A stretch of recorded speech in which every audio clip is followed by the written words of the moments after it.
Hello, so today we're going to be going over a unit, Malzahar. Malzahar is becoming really popular on the current patch, and part of it is due to it being primarily a reroll related patch, but also because there's a lot of new kind of interesting ways of playing around a flexible Malzahar backline with a lot of different versions of supporting units or frontline units. So we're going to ask ourselves, is Malzahar broken? And we're going to go over some Malzahar comps. If you like my content, make sure to like and subscribe because normally I'm doing daily TFT guides, and also if you want to see gameplay, check out my VOD channel. On day one of the patch, I was playing Malzahar. I was on this train early.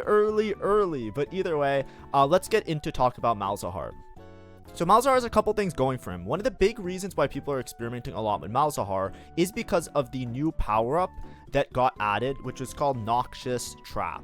So a lot of Malzahar comps revolve around the idea of this fruit being a power-up that is now added to the game. Basically, Noxious Trap is offered on Janna, Malzahar, Senna, and Twisted Fate, and damage dealt burns, wounds, 20% shreds, and 20% sunders for 4 seconds. This is a massively powerful fruit in my opinion because it does so much. Basically, this is all the utility that you would want in the game. Normally, if you're playing a game of TFT, you try and make utility items that do things like anti-heal, that's burn and wounds effects, so something like Morello or a red buff, items like this that basically allow you to cut down the amount of healing your opponent's units do. And then additionally, you want to make some sort of shred or sunder based on your damage type in order to reduce the amount of armor or magic resist that they have to optimize the amount of damage that you are doing. These utility items are things that are often made and are usually part of optimizing certain lines. By making a power-up now that does all of this in one, it's very good because now instead of focusing on making these items, you can use the components to instead make powerful damage items, right? So instead of instead of making a Morello Void Staff,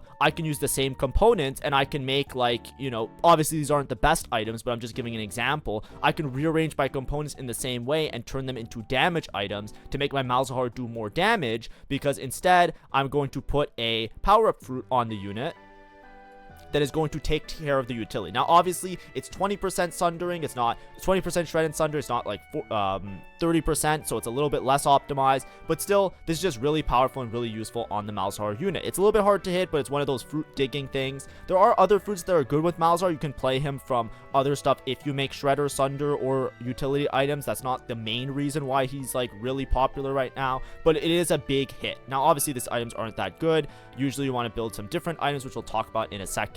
If we're talking about comps that you play with Malzahar, there's basically two now that are pretty popular. The one that used to be really common and is still very common is the 6 heavyweight variation. Basically what you do is you play 6 heavyweight in your front line, which gives you the Zac synergy for Wraith and heavyweight, and you play Malzahar. And a lot of times you do this as a trio carry or a dual carry between Darius, Jace, and Malzahar. But typically it's going to be the Darius and the Malzahar that are going to be getting all of the items. When you build this comp, if you're going for damage items on Malzahar, there's many different variations of this that work out differently. Malzahar is very flexible in his items. Malzahar has two main things that he has going for him, right? One is that he has an effect where he's doing damage over time, where he's slowly spreading infection and doing a bunch of damage to multiple units. The fact that he does damage to multiple different units and he has good spread AoE through his ult is a big reason why Noxious Trap is good on him, because he can apply the burn, wound, shred, and sunder to pretty much the entire board in a very efficient way. If you're building him for utility, obviously that's why he's a great utility item holder. But he's also a prodigy unit with a very low mana threshold, so that opens up a lot of potential, because as an AP unit, typically you want to build more of a casting build, but at the same time you can also build more towards damage items, similar to how Yuumi used to work in the past. If we're trying to think of good items, I would always kind of build a well-rounded thing, right? We have some form of mana generation. Blue buff works really well on him because he doesn't have very high attack speed.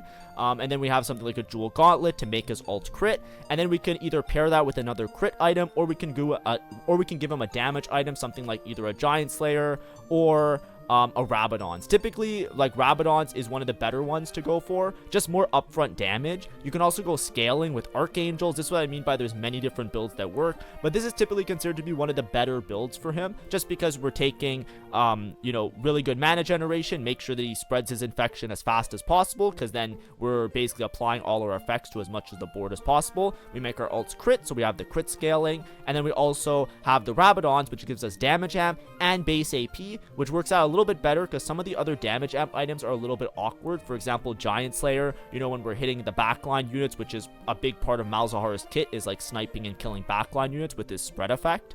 Giant Slayer might not be as crazy strong as it is on some of the other units that have to chew through the front line, but either way, very flexible on the items. There's also like, you know, full crit builds where you can go like Jewel Gauntlet, Gnasher's Tooth into another item, and of course we already talked about that he's a great utility item holder. We can also put utility on him. Usually Malzahar is basically like a ticking clock. If the fight lasts long enough, then Malzahar will eventually clean up. If the fight doesn't last long enough, Malzahar might kill not even a single unit, because the idea is that as soon as units start to die, it's like a house of cards. One unit dies, the infection now gets dealt onto another unit that then stacks, and if the effects start to stack repeatedly, eventually all the units just explode and everything just dies instantly. But you have to get to that point where you're actually killing some of those early units to have the infection spread effect applying to those opposite units, right?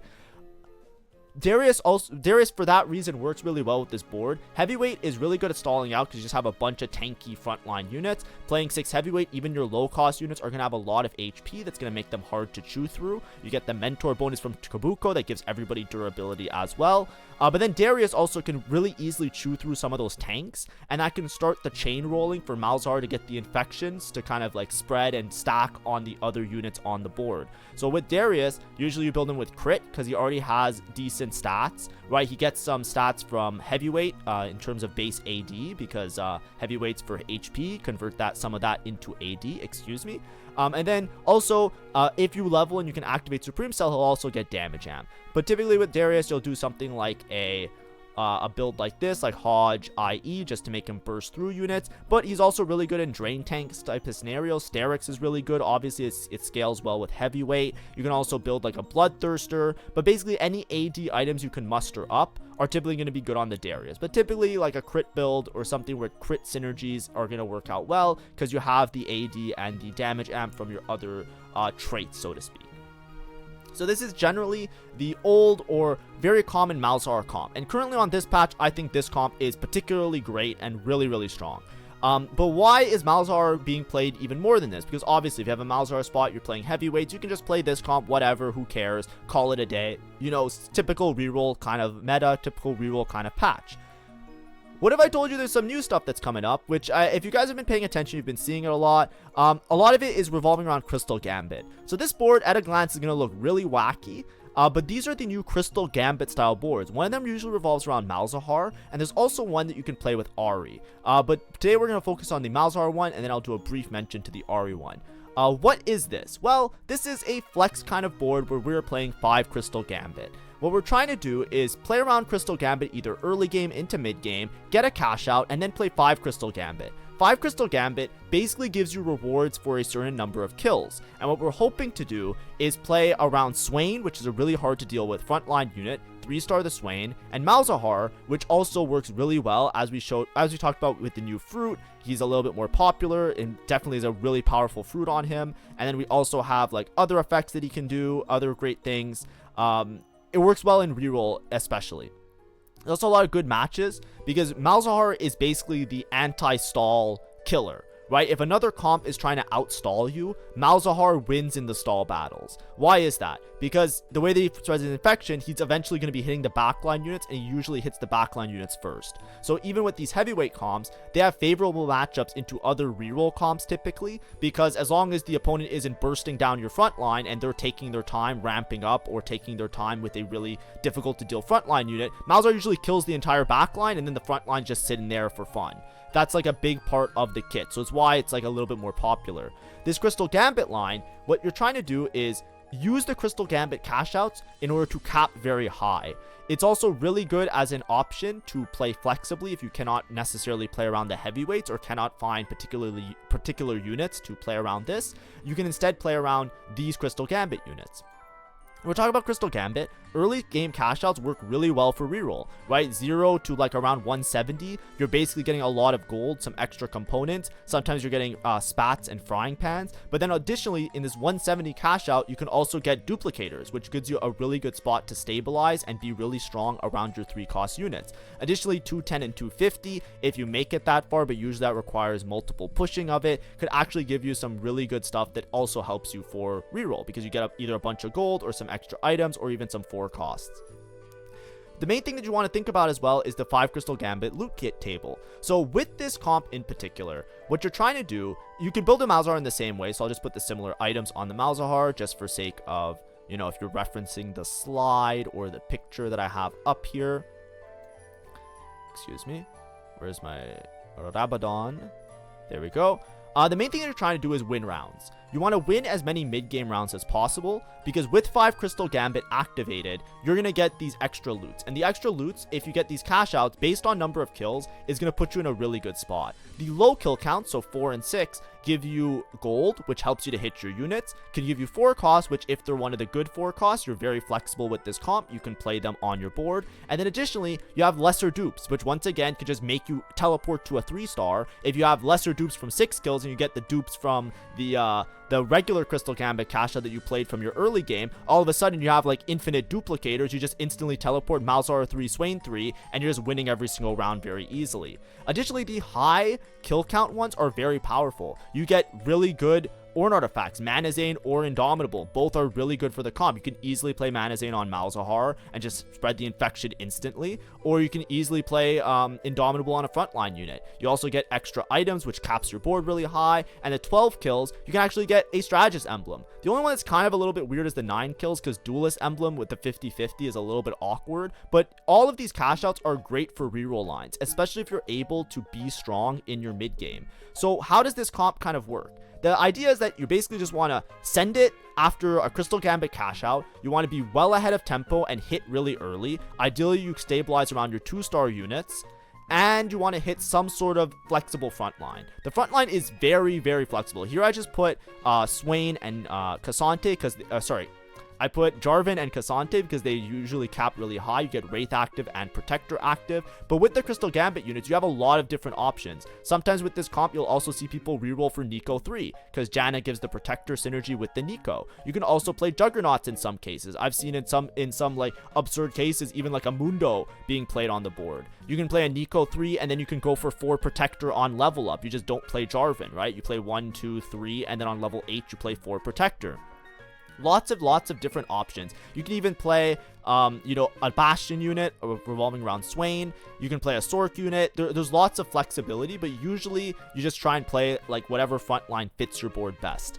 If you can win a lot of rounds here, eventually you'll reach a critical mass where you will have so much more resources than everybody else in the game that you can actually win out with the comp. And that's like the main selling point of this comp. It's like, if I can win rounds, I'll be good. So the main times you want to play this variation of Malzahar is if you can win rounds. If you're not winning rounds and not getting your Crystal Gambit cash outs or killing units at least, then you're gonna fall very far behind because your backline isn't really supportive of the Malzahar. Zyra's here. Zyra usually is going to be an Ashe until you hit the Zyra, or unless you have a Crystal Gambit emblem, so it's going to be a little bit weird in the backline. But your front line, besides having the Swain, if you have a Swain 3, it's great, but if you don't have a Swain 3, your front line isn't coherent. It's not like, similar to 6 Heavyweight where they're all stacking into each other, where they're all sharing the same trait and benefiting from having a deep synergy with a lot of bonus stats, right? A lot of bonus HP. You're kind of playing like this half-assed, kind of like wacky-ass front line.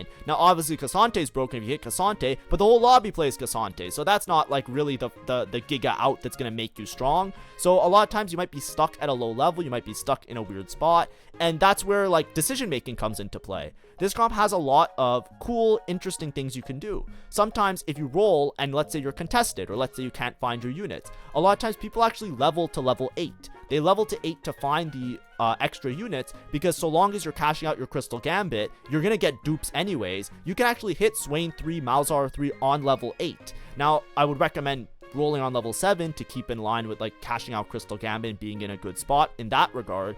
But this comp also really supports being able to push levels. There are tournaments this weekend that I'm watching this comp being played, and I'm finding it hilarious how like interesting and creative they were playing around it. There's multi Malzahar contests in the lobby because you can easily just level to 8, sit with this board. If you win rounds because other people are contesting, or you know, people don't hit, or rerolls, you know how it is, like you force a reroll, you don't hit your units, you can punish them really hard. Because if you start to upgrade your units and you start to get your Crystal Gambit cash outs, at one point you basically hit Exodia. Think about your 12 kill cash outs. If you start cashing out multiple strategist emblems, or if you start cashing out multiple Ornn artifacts, or if you start cashing out the duplicators even, you get to a point where you have too many threats. I was talking about the front line not being super strong because you're not playing deep into one particular trait. If I have a 5 strategist Jarvan with 3 items, and I have a Cassante with 3 items, and I have a Swain 3 with 3 items, and I have this Vi who's just chilling because, you know, she's having fun on the board too, Crystal Gambit, fuck it, right?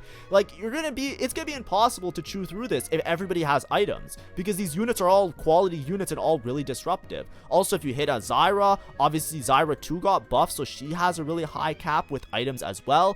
Janna, we know, is pretty decent at doing good things, and even Syndra. And the other thing is, if you're angling towards this comp, and let's say you don't really think you can hit Malzahar, there's also the Ahri version. The Ahri version, you basically just swap in Nico, you get Star Guardian in, and you just play Star Guardian with the Crystal Gambit. AP Flex is back. It's just in the form of a degenerate Crystal Gambit reroll line that people are starting to play more and more often. So, you know, of course, and then similarly, if you build like decent items like this on Malzahar, they also work on Ahri, like similar items like that. So long as you're building like the mana gen, you know, balanced type of build, you can just end up being like in an Ahri reroll spawn. You just reroll Ahri Swain. Now, one of the big problems is that you need to reroll Swain, and Swain is a little bit more popular compared to some of the other comps, right? Like, you know, there's like the Kog'Maw lines that typically reroll Swain now with the Bastion, so that's a little bit weird. But these are options, right? And it's also options that give you the flexibility of also pushing levels. If you're contested, if you can't hit, you can just go to level 8 and still play for placements. You might not get a first, but depending on how strong you are relative to the lobby, it really takes a lot of fight judging and understanding what other people's spots are. So this comp is definitely more difficult to play than your average reroll style comp.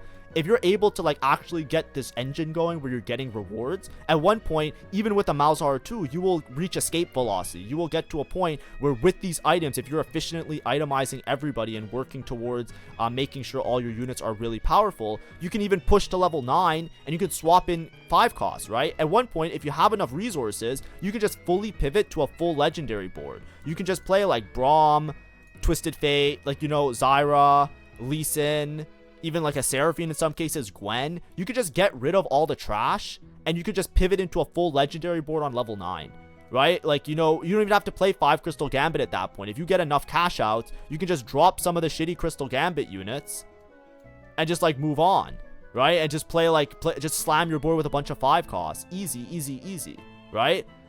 There's many different ways of playing the game with this type of architecture, which makes it really flexible. So I might make a separate guide on it in the future, but it's just something I want to bring to light because obviously I'm trying to make things a little bit more informative on the channel with like guide style content. So if we ask ourselves the question of whether Malzahar is broken or not, well, there's a couple moving parts to it, right? Obviously, Crystal Gambit is really strong, but you have to be playing it from a point where you are going to be stronger than everybody else. If you are playing the Crystal Gambit line and you don't get any cash outs, it is significantly worse than most other rerolls in my opinion, and you will likely just go easy, easy, easy bot 4, and then you'll come back to me and be like, this comp sucks. And I'll be like, well, did you win any rounds? And that's the real question. So if you're in a spot where you are in a lead and you're trying to convert that lead or have a strong setup where you have an easy way of upgrading your units and playing around it, these Crystal Gambit lines have really high cap potential and could be really strong and basically cut out a lot of the low cap, or sorry, a lot of the variants that you might have a low roll just because of the cash outs. You know, you have the flexibility of scaling as so long as you get those cash outs earlier in the game. Additionally, if you're playing around the heavyweight version, then obviously if you have a good spot for heavyweight, like either Darius heavyweight or heavyweight type of frontline, you're playing around an early Malzahar, this also works really well. A lot of it is based off the Noxious Trap Fruit, because this helps you to optimize your items a lot more, right? If you're building utility items, or if other people in the lobby are building utility items, that is components that they are not using as a tank component. Those are components they're not using as a damage component. Having this on your Malzahar means that now you can use those components to better make damage items, to better make tank items. You can make, as long as you're efficient with those itemizations and you make meaningful items on your board, then this pays dividends hundreds folds. Obviously there's also other ones. I think some people like Mage on Malzahar. I'm a bit like in between. I don't know how strong it is because he takes a pretty long time to cast, right? Mage really matters with cast timings, because even though it obviously does more damage with every cast, you have to cast twice. So this one, some people really like it, some people don't. I think it's good, but obviously, like, I think it's better to optimize your items through Noxious Trap. And there's obviously other versions of things that you can put on Malzahar.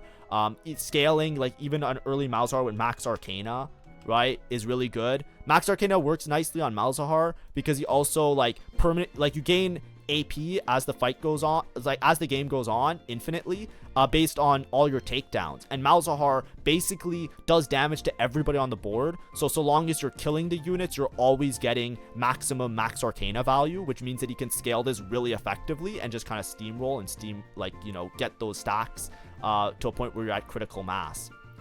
But in terms of broken, not as broken as Janna. You know, if we're continuing the series, it's like a 7, I would say, maybe like a 6. But if you're in a good spot for Crystal Gambit, it can easily be like a 10 out of 10 broken. You know what I mean? But not super crazy, but just something I want to update you guys on of some things you can be doing with Malzahar. I think this should definitely be in your repertoire of one of your more common comps, because there is the option of pushing levels, especially if you have a spot. So, you know, if you start the game off, you know, Malzahar is one of those units now where if you see it, you should highly consider one of the Malzahar lines, because there is a lot of flexibility there that could be a little bit of breathing room, especially in a reroll dominated meta where it feels like everybody's committing very early to exactly what they're playing. You have a couple options. You can play Malzahar, you can play one of 2 different variations, or you can even pivot and play towards an Ari, which is a little bit less or a more niche line. So you have a lot of options in that regard, which I think is a little bit more helpful, or a little bit, like I said, breathing room in the current patch, which is why I want to make this video. Anyways, thanks for watching. Hopefully it was helpful in some way, and I kind of talked about or went through some of the things that you can do along these lines. Tomorrow or the day after, I'm not sure when, I will be doing an updated best comps. I'm going to see if there's a B patch before then, but then we'll go over all the comps. This one will probably make it on the best comps reroll line, but we'll do that full updated, like, relook at the patch in a couple days. Thanks for watching. Have a great day, and see ya. Bye-bye. Also, members, I'm going to try and do more frequent members only content, so if you want to support me by other means and see some additional content, check out memberships. There's also coaching available through that if you want coaching. Bye bye.